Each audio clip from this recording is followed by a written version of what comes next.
నమస్కారం. భక్తిప్రదం కార్యక్రమానికి స్వాగతం.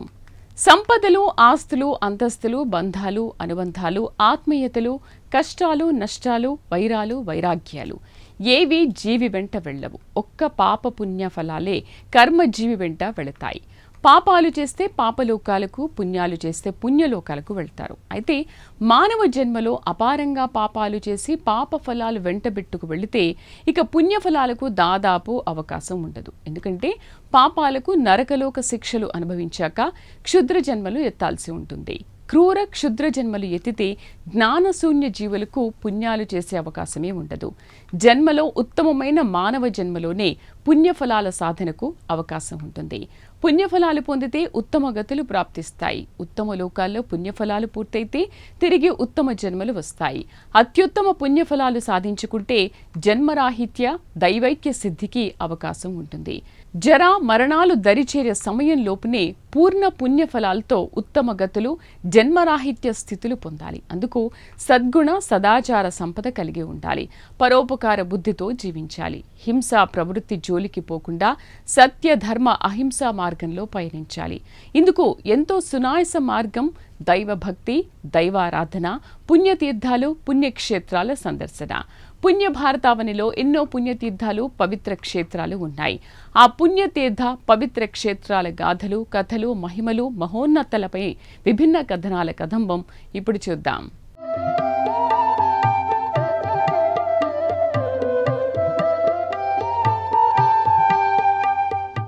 యమునా నది పుష్కర వైభవం ప్రధానంగా దేశంలోని 5 రాష్ట్రాల్లోని యమునమ్మ నదీ తీరాల్లో కొనసాగుతుంది. యమునమ్మ పరవుళ్లు తొక్కుతుండగా యమునా నదీ ఘాట్లలో భక్తజన వరద ప్రవహిస్తోంది. స్నాన ఆవశ్యకత, నదీ స్నాన పవిత్రత, పుష్కర స్నాన పుణ్యఫలాల గురించి సమస్త పురాణాలు సవివరంగా తెలియజేస్తున్నాయి. పుష్కర స్నానకాలం స్నానంతో అనంతకోటి పుణ్యఫలాలు లభిస్తాయని సమస్త పురాణాలు తెలియజేస్తున్నాయి. నీటిలో 2 అద్భుత శక్తులు ఉన్నాయని చతుర్వేదాలు చెబుతున్నాయి. అయితే బాహ్య, అంతర్గత శక్తులుగా వివరిస్తే 4 శక్తులుగా భావించాల్సి ఉంటుంది.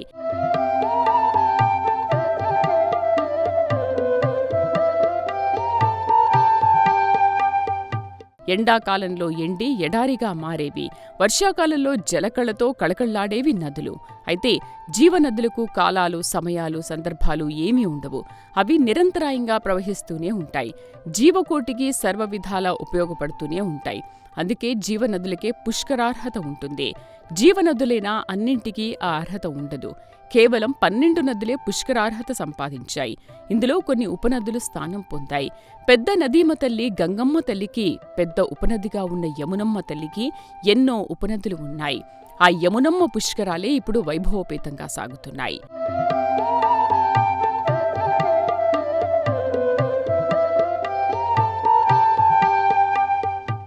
ప్రాణికోటి దాహార్తి తీర్చడం, శరీరం శుభ్రపరచడం ఈ 2 బహిర్గత శక్తులు కాగా మేధ్యం, మార్జనం అనే 2 అంతర్గత శక్తులు ఉన్నాయి.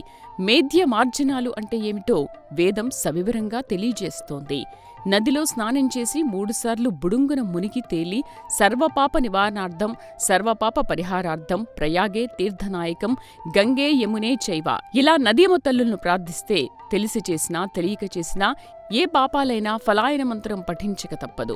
ఇక మార్జన విషయానికొస్తే నదీ స్నానం చేసే అవకాశం లేని వారికి ఇది చక్కని పుణ్యం అందజేస్తుంది.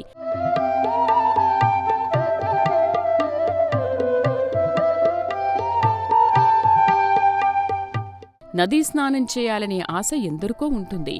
పుష్కర పుణ్యస్నానం చేయాలని అందరికీ ఉంటుంది. ఆశలు ఉంటాయి. అందరికీ అవి నెరవేరేది కొందరికే. ఆనందాల పుష్కర స్నానాల్లో తేలవేళ అభినందనలు ఆ మహనీయులకు అని నదీ స్నానం, పుష్కర నదీ స్నానం చేయడానికి అవకాశం లేనివారు పాటల రూపంలోనో మాటల రూపంలోనూ మెచ్చుకోవచ్చు. ఆ మహనీయులు మాత్రం తామే పుణ్యఫలాలు పొందాలని, వేరే వారికి అవి దక్కకూడదని అనుకోరు కదా. సర్వపాప నివారణార్థం, సర్వకష్ట పరిహారార్థం పవిత్ర నదీస్నానం, పుణ్య పుష్కర నదీస్నానం కరిష్యే అని శ్లోకమంత్ర వాక్యాలు వల్లెవేస్తూ తాము పూర్ణంగా, సంపూర్ణంగా నదీస్నానం, పుష్కర నదీస్నానం చేశాక ఆ జలాలను తెచ్చి పరులకు ఇస్తే ఆ ఇతరుల ఆనంద భాష్పాలతో ఆ పుణ్య నది, పుష్కర నదీ జలాలు తీసుకుని 2 చుక్కలు బకెట్ నీళ్ళలో వేసుకుని స్నానం చేయడమో లేక శిరస్సుపై చల్లుకోవడమో చేస్తే వారికి ఆ పుణ్యఫలాలు లభిస్తాయని పురాణ పెద్దలు చెబుతున్నారు. ఇలా మార్జన మార్గంలో పుణ్యనదీ జలాల్లో శిరస్సుపై చల్లుకున్నా పుణ్యాలు ప్రాప్తిస్తాయని పెద్దలు చెబుతున్నారు. దీనిని సంప్రోక్షణగానూ పెద్దలు తెలియజేస్తారు.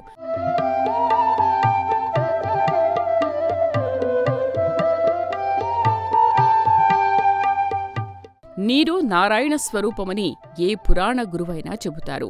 నారం అంటే నీరు అనే అర్థమూ ఉంది. జలం నారాయణ స్వరూపం కావడంతో ఆ దేవదేవుని జలరూప స్పర్శతో పాపఫలాలు తొలగిపోయి పుణ్యబలాలు చెంతకు చేరుతాయని పెద్దలు తెలియజేస్తారు. కాదేదీ స్నానానికి అనర్హం. వాగు నీరైనా, వంక నీరైనా, బావి నీరైనా, బోరు నీరైనా, తటాక నీరైనా, నదీ జలమైనా ఏ నీరైనా నారాయణ స్వరూపమే అని మనకు తెలుసు. అయితే ఆ దేవదేవుని దివ్యశక్తి ఒక్కో చోట ఒక్కో విధంగా ఉంటుందని, పుణ్యనదుల్లో మరింత మహత్తరంగా ఉంటుందని పురాణ గురువులు తెలియజేస్తున్నారు.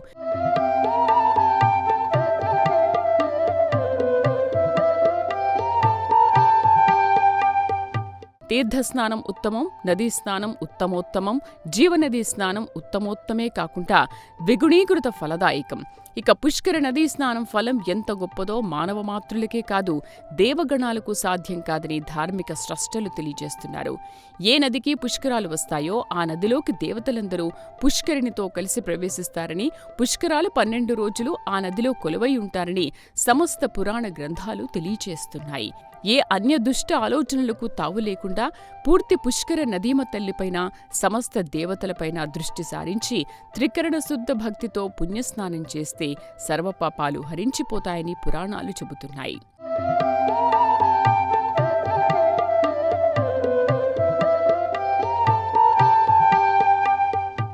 ఒక్కసారి పుష్కర స్నానం చేస్తే 12 సంవత్సరాల కాలం 12 పుణ్యనదుల్లో స్నానం చేసినంత పుణ్యం లభిస్తుందని పురాణ పండిత పంచాంగ శ్రేష్ఠులు, ధార్మిక గురువరేణ్యులు, ఆధ్యాత్మిక స్రష్టలు తెలియజేస్తున్నారు. ఇక ఋషివాక్కు ప్రకారం పుష్కర స్నానంతో అశ్వమేధ యాగ పుణ్యం లభిస్తుంది. ఇదే రీతిలో వేదాలు, వేదాంగాలు, పురాణాలు, ఉపనిషత్తులు ఇలా అన్ని పవిత్ర గ్రంథరాజ్యాలు పుష్కర నదీ స్నాన మహిమాన్వితను వివరిస్తున్నాయి.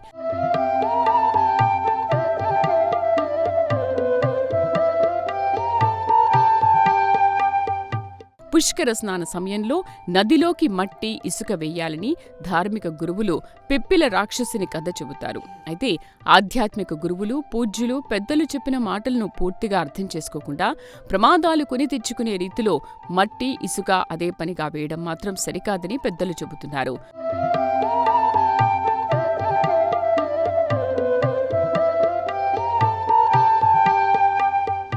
పూర్వీకులు, ప్రాచీన ఋషులు చెప్పే విషయాల్లో ఎన్నో అర్థాలు ఉంటాయి. అనర్థాలు వచ్చే రీతిలో ప్రాచీన పెద్దలు ఎప్పుడూ ఏదీ చెప్పరు. ఒక్కో శ్లోకంలోని ఒక్కో పదానికి ఎన్నో నానార్థాలు ఉంటాయి.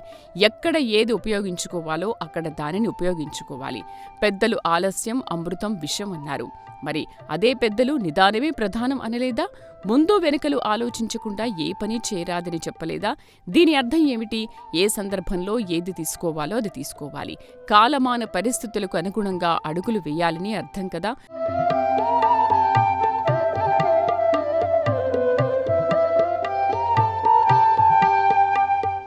పుష్కరాల్లో పుణ్యస్నానాలకు ఎంత విశిష్ట స్థానం ఉందో, పితరులకు, పితృదేవతలకు పిండ ప్రదానాలు, శ్రాద్ధకర్మలు చేయడం సైతం అంతే ప్రాధాన్యం కలిగి ఉంది.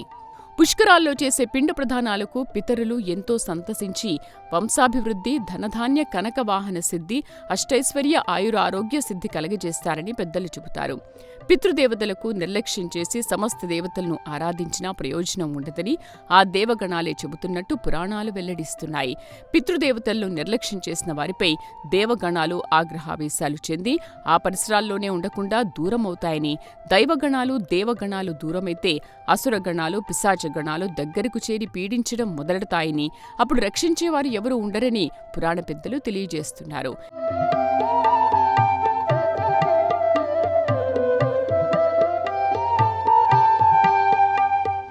నదీ పుష్కరాల్లో శ్రాద్ధకర్మలు భక్తి శ్రద్ధలతో, నియమనిష్ఠలతో త్రికరణ శుద్ధిగా చేయాలని పురాణాలు తెలియజేస్తున్నాయి. పుష్కరాల తొలి రోజున హిరణ్య శ్రాద్ధం తప్పక పెట్టాలని పురాణ గురువులు చెబుతున్నారు. 9వ రోజు అన్నశ్రాద్ధం సైతం తప్పక పెట్టాలంటున్నారు. 12వ రోజున కట్టి పక్వాన్న శ్రాద్ధం, ఆమశ్రాద్ధం రెండూ చేస్తే మంచిదని పెద్దలు తెలియజేస్తున్నారు.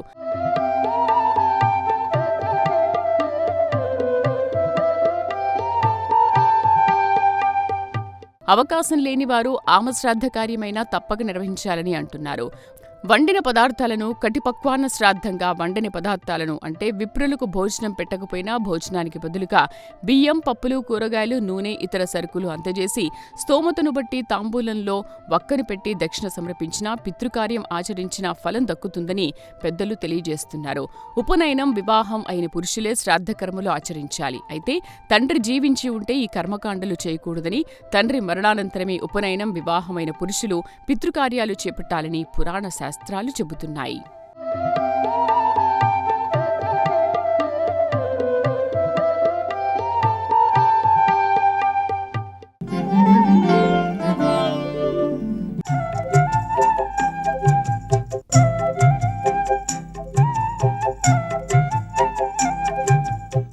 పన్నెండేళ్లకొకసారి 12 నదులలో ఒక్కో నదికి 12 రోజుల పాటు పుష్కరాలు వస్తాయి.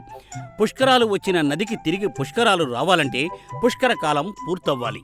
పుష్కరాలు అనగానే పుణ్య నదీమ తల్లి, పుష్కరుడు, బృహస్పతి, బ్రహ్మదేవుడు, శివదేవుడు వరుసగా స్ఫురణకు వస్తారు.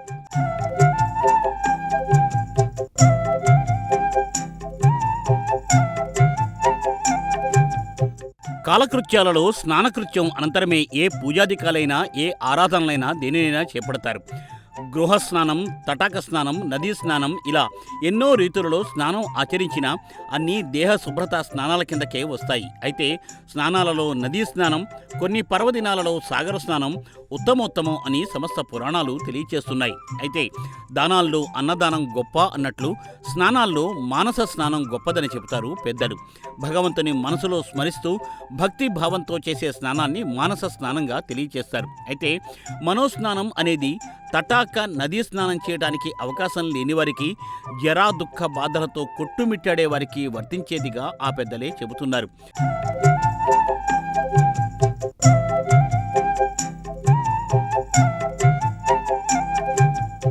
ఉత్తమ నదీ స్నానం చేసి మనోపుష్ప స్నానంలో నిమగ్నమై భగవత్ ఆరాధనలో తరిస్తే ఆ పుణ్యఫలాలు వర్ణనాతీతంగా ఉంటాయని పెద్దలు తెలియచేస్తూ ఉంటారు. శరీర శుద్ధిపరంగా సమయాలను, స్నానాలను చతుర్విధాలుగా విభజించారు. బ్రాహ్మీ ముహూర్త సమయానికి ముందు స్నానాధికాలు పూర్తి చేసుకుంటే ఆ పుణ్యఫలాలు వర్ణించడం ఎవరితరం కాదు. ఈ స్నానం ఈ 4 స్నానాలకు అతీతమైందిగా చెప్పబడింది. తెల్లవారుజామున 4 గంటల నుండి 5 గంటల మధ్య చేసే స్నానాన్ని ఋషి స్నానంగా చెబుతారు. ఇది అత్యుత్తమ స్నానకాలం.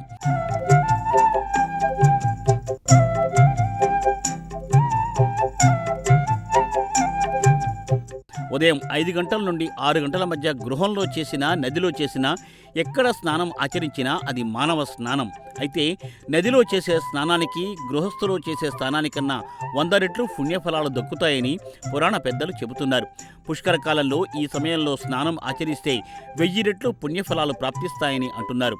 ఇక ఉదయం 6 గంటల నుండి 7 గంటల మధ్య చేసే స్నానం సాధారణ స్నానంగా, అధమపక్ష స్నానంగా తెలియచేస్తూ ఉంటారు. ఉదయం 7 గంటల తర్వాత చేసే స్నానం రాక్షస స్నానమని, దీనివల్ల ఏ పుణ్యఫలాలు ప్రాప్తించవని పెద్దలు తెలియచేస్తున్నారు. ఈ వర్గీకరణలో సూర్యోదయానికి ముందు ఉదయం 4-5 గంటల మధ్య చేసే స్నానం ఆధ్యాత్మిక ఫలాలు అందించే పుణ్యస్నానమే కాకుండా ఆరోగ్యానికి బహుశ్రేష్టమైందని పెద్దలు తెలియచేస్తున్నారు.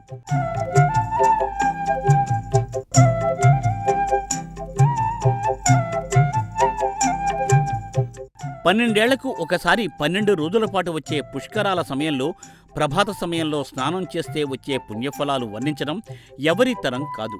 అయితే మరీ అర్ధరాత్రి కాకుండా ఏ సమయంలోనైనా ఉదయం వేళ, అపర్ణాహ వేళ లేక సాయం సమయాలలో ఎప్పుడు స్నానం చేసినా పుణ్యఫలాలు దక్కుతాయని వేదాంగ పండితులు, ఆధ్యాత్మిక ధార్మిక గురువులు చెబుతున్నారు. ఎందుకంటే ఏ నదికి పుష్కరాలు వస్తాయో ఆ నదిలో ఆ 12 రోజులు బృహస్పతి, పుష్కరుడే కాకుండా సమస్త కోటి దేవతలు కొలువై ఉంటారని పురాణాలు చాటి చెబుతున్నాయి. అందుకే పుష్కర స్నానం అంత పవిత్రమైనదని చెబుతూ ఉంటారు.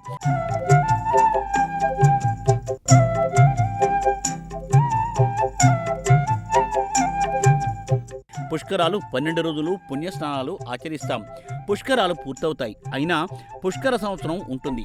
ఈ పుష్కర సంవత్సరంలో ప్రతినిత్యం దేవగణాలన్నీ అపరాహ్న సమయంలో కొన్ని ఘడియలు పుష్కర నదిలో ఉండి వెళ్ళిపోతారని పురాణ పెద్దలు చెబుతూ ఉంటారు.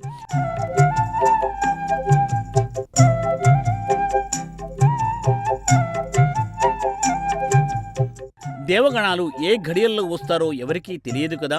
అందుకే కాకతాళీయంగానో యథాలాపంగానో అదృష్టంగానో ఆ దేవగణాలు నదిని ఆవహించిన ఘడియల్లో మన స్నానం చేస్తే పుష్కర సంవత్సరం పుణ్యఫలాలు మన చెంతకు వచ్చి చేరుతాయి. అయితే ఇది మన చేతుల్లో లేని పని కావడం వల్ల పుణ్యనదికి పుష్కరాలు వచ్చినప్పుడు తప్పక ఆ 12 రోజులలో పుణ్య స్నానాలు, దైవ పూజలు, పితృదేవతల పిండ ప్రదానాలు, శ్రాద్ధ కర్మలు తప్పక ఆచరించాలి. అలా చేస్తే సర్వ పాపాలు పటాపంచలై ఇహపర సౌఖ్యాలు కలుగుతాయి.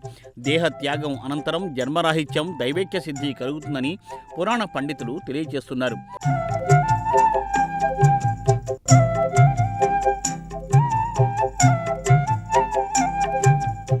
జూన్ 2న వచ్చే పుష్కరాలు ఆషామాషి పుష్కరాలు కాదు.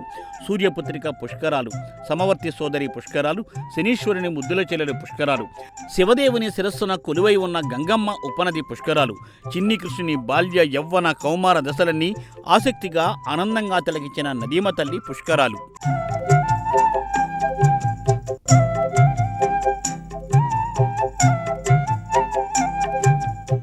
కాళింది పర్వతాలలో పుట్టి కాళింది నామధేయురాలిగా తన నది ఒడ్డున తానే యువతిగా మారి యమునాంశ నదిగా కృష్ణయ్య ప్రేమలో తరించి ఆ కృష్ణయ్యనే పెనిమిటిగా చేసుకున్న నదీమాత పుష్కరాలు, చార్ధామ్ యాత్ర ప్రారంభమయ్యే యమునోత్రిలో ఉద్భవించిన పుణ్యనది పుష్కరాలు. ఆ మహత్తర నదీమ తల్లే యమునమ్మ. ఆ యమునమ్మ పుష్కరాలు యమజోరుగా సాగుతున్నాయి.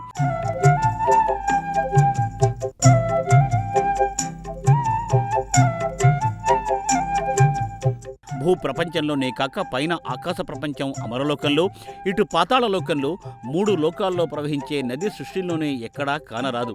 అన్ని లోకాల్లో దర్శనమిచ్చే సర్వజలాలు ఆ నదీమ తల్లి పేరే. ఆమె గంగమ్మ తల్లి. గంగమ్మ తల్లి పెద్ద ఉపనది యమునమ్మ. గంగమ్మ ఎడమవైపున పుట్టి దోబుతులాడుతూ కుడివైపునకు వెళ్ళి తీర్థనాయక అలహాబాద్ ప్రయాగ్రాజులో ఆ గంగమ్మలోనే కలిసిపోతుంది.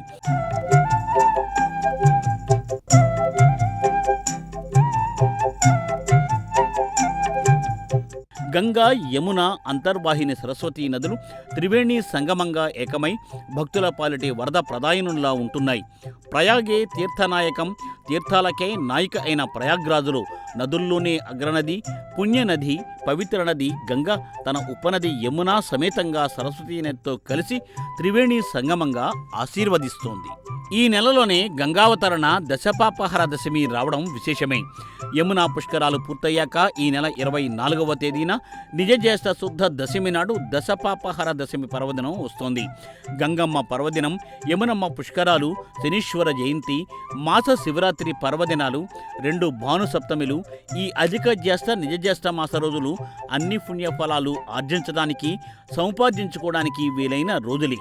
అందుకే భక్తజన వరద పుణ్యతీర్థాలు పుణ్యక్షేత్రాల్లో దర్శనమిస్తోంది.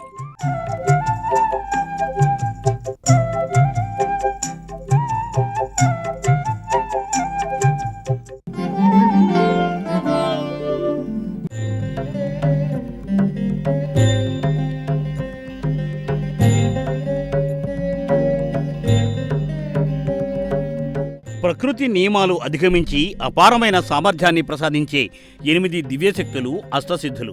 కఠినమైన ఆధ్యాత్మిక సాధన, యోగా, ధ్యానం ద్వారా దివ్యశక్తులను పొందిన జ్ఞానులు సిద్ధపురుషులు. లౌకిక బంధాలకు, మాయకు అతీతంగా జీవిస్తూ భగవంతునితో మమేకమైన స్థితిని చేరుకుంటారు. భస్మహారతి మహాశివ క్షేత్రం ఉజ్జయిని మహాంకాళేశ్వర క్షేత్రానికి సిద్ధశక్తుల క్షేత్రంగా పేరుంది. పసిప్రాయంలో గురూపదేశం పొంది నిరంతర ఉపాసన ద్వారా అణిమ, మహిమ, గరిమ, లఘిమ, ప్రాప్తి, ప్రాకామ్యం, ఈశ్వత్వం, వశీత్వ అష్టసిద్ధులను పొందుతారు.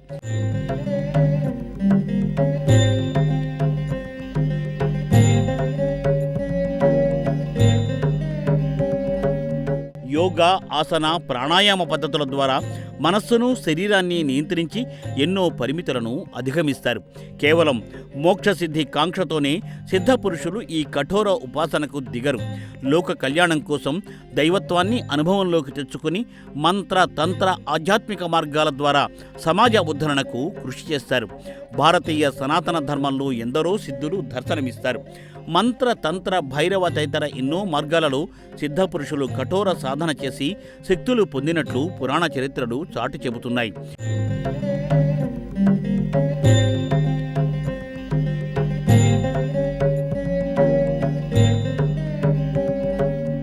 కఠోర తపోదీక్ష, నిష్ఠాగరిష్ట ధ్యానం ద్వారా సాధకుడు సాధించే 8 అతీంద్రియ శక్తులను అష్టసిద్ధులు అని మన పెద్దలు చెబుతారు.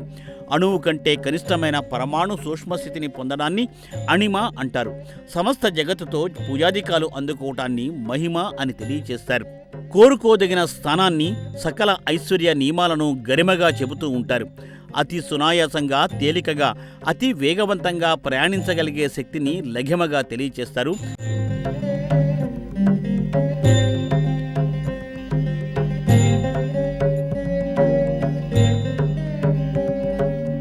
సమస్తాన్ని పొందే శక్తిని ప్రాప్తి, సమస్త ప్రదేశాలకు వ్యాప్తి చెందడం ప్రాకామ్యం. తానే సర్వేశ్వరుడు కావడం ఈశ్వరతత్వం కాగా సమస్తాన్ని వశపరచుకోవడం వశీతత్వంగా చెబుతారు. యోగ సాధనతో ముక్తి పొందడాన్ని అపునర్భవ స్థితిగా చెబుతూ ఉంటారు. జనన మరణాలు లేని ఈ స్థితిని పరమాత్మతో ఆత్మసౌమ్యాన్ని పొందే స్థితి అంటారు. దీనినే బ్రహ్మైక్య సిద్ధి కూడా అంటారు.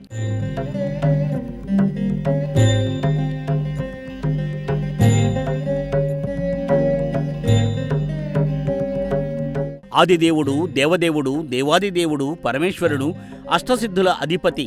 జప, తప, ధ్యాన, యోగ సాధనలో అత్యున్నత స్థాయికి చేరుకున్న వారికే శివుని అనుగ్రహం లభిస్తుందని, శివానుగ్రహంతోనే అష్టసిద్ధులు ప్రాప్తిస్తాయని హైందవ పురాణాలు ఘోషిస్తున్నాయి. సాధు, వైద్య, రసవాద, ధార్మిక, ఆధ్యాత్మికత అంతా సిద్ధకళలో కనిపిస్తుంది. అనేకానేక ప్రాధాన్య ప్రాచుర్య శాఖలలో జ్ఞాన వ్యవస్థను అభివృద్ధి చేసిన సిద్ధులు వైద్య విధానంలోనూ అగ్రగణ్యులుగా ఉన్నారు. సద్దుల వైద్య విధానాన్ని సిద్ధ వైద్యంగా పిలుస్తారు.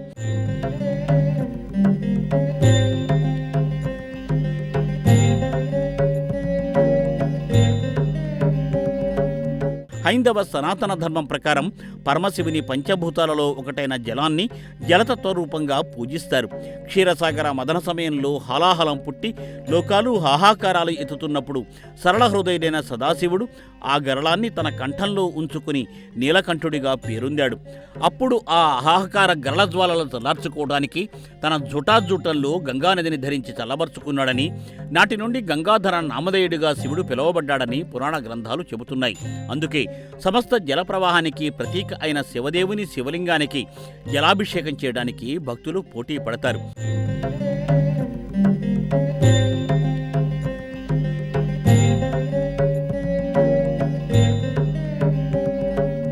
శివుడిలోని అపార అగ్నిశక్తి, విశ్వశక్తిని శాంతిపరచడానికి జలం సమర్పిస్తారని, అభిషేక ప్రియుడైన శివుడికి జలాభిషేకం చేస్తే బోళాశంకరుడు ఉబ్బు శంకరుడిగా మారి భక్తులపై వరాల జల్లు కురిపిస్తాడని పురాణ గురువులు చెబుతారు.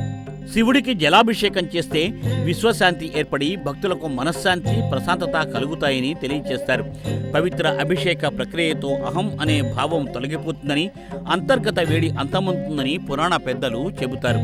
జీవ ప్రవాహానికి, చైతన్యానికి ప్రతీక అయిన జలాన్ని శివలింగానికి సమర్పించి అభిషేకిస్తే శివదేవుని తీవ్ర విశ్వశక్తిని జలశక్తి శాంతపరుస్తుందని తెలియజేస్తారు.